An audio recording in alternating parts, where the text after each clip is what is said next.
Welcome back, and joining me with more insight on the day's trade is Imtiaz Suliman from Sention Capital. Thank you so much for your time, Imtiaz. How are you reading market sentiment today amid a ceasefire that's still holding up, but also still quite fragile between Israel and Iran? Yeah, thanks, Anati. I think there's a bit more of calm in the market. Trump did lash out at both parties yesterday, being quite firm that he expects the ceasefire to hold. But whether that will hold and for how long, I think we'll have to see. The oil price has reacted in a negative way, so that's also signaling that there shouldn't be much disruptions, or they're not expecting much disruptions from the Middle East. And then I think if you look at it from an overall perspective, US markets continue to grind higher, while our markets were hit by mainly in the financial sector on the back of Nedbank's trading update yesterday, which was quite weak. And we did see the trading update from FirstRand come out today, which was a bit better than market expected. So FirstRand had a big intraday reversal to end up rather than being down almost 3% during the day. All right. Well, very interesting also that you talk about Trump lashing out. He did drop the F-bomb there. But let's get to another F-bomb, and that's the Fed. Well, not much of a bomb, actually. Fed Chair Jerome Powell testifying today in Congress for the second day. And yesterday, he conveyed the message that the central bank is in a waiting season. And there's actually been no real reaction from the market. I mean, did the tone carry any weight? Yeah, I think he's been quite consistent in terms of his messaging. There have been some other Fed members that have called for rates to come down.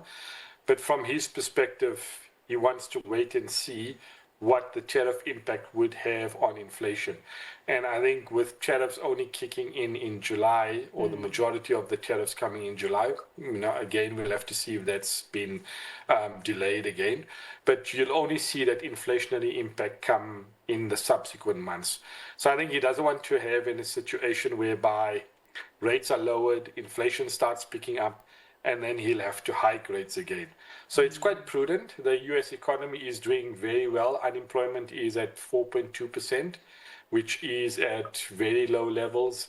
The economy and GDP is growing. So there's no need for the Fed to cut in the immediate future. But nonetheless, as inflation comes down, they would assess the overall rate and then start cutting. All right. Well, before we get into the local company news process, specifically Tesla, there was some data that came out in Europe that new car sales there declined for the 5th consecutive month. Is Tesla in a hole that it's struggling to get out of right now? Yeah, I think from a EV perspective, we've seen a lot more competition come into that space at much more keener prices than what Tesla is priced. And there's also been a bit of a political backlash against Elon Musk, given his comments around Europe and some of his political stance that he has taken. So almost there's been like a silent boycott of those Tesla vehicles. I think what you're seeing is that as new vehicles come in, and especially from the Chinese side, where they've really ramped up their technology in terms of electric vehicles, that's gaining a lot more market share. And Tesla hasn't really kept up with the new technology and designs as some of those Chinese manufacturers, and we're seeing that come through in the numbers. Well, as we're talking about Chinese influence, let's get into Process. It hosted its Capital Markets Day in London today, and it set its targets for its e-commerce financial metrics, and these are higher than what they achieved in the FY25 year. What's your take on the company's roadmap on the back of the numbers that it recently produced? Yeah, I think what we're seeing come through from Naspers and Process side is really that they're transitioning from a holding company to an operating company. So it was always a proxy around Tencent, because Tencent makes up about 80% of its net asset value. And now what we're seeing is that the e-commerce platform is starting to grow. From a free cash flow perspective, that's now broken even. and that's, including the dividend that they receive from Tencent. They do want to grow quite aggressively, grow revenues, and then grow your EBITDA as well over the next 2 to 3 years, almost tripling those metrics. And I think if that comes through, you should see a higher dividend come out of process. And they do have quite a big scope to continue to buy back shares, because it still trades at around a 30% discount to its net asset value. And they're trying to close that discount. So if these initiatives do bear fruit, I think you'll see a re-rating of the underlying rump assets, which is the e-commerce assets, and that will be very positive for the share price over the next 2 to 3 years. All right. Well, Imtiaz, let us get to your stock pick for today. What are you choosing?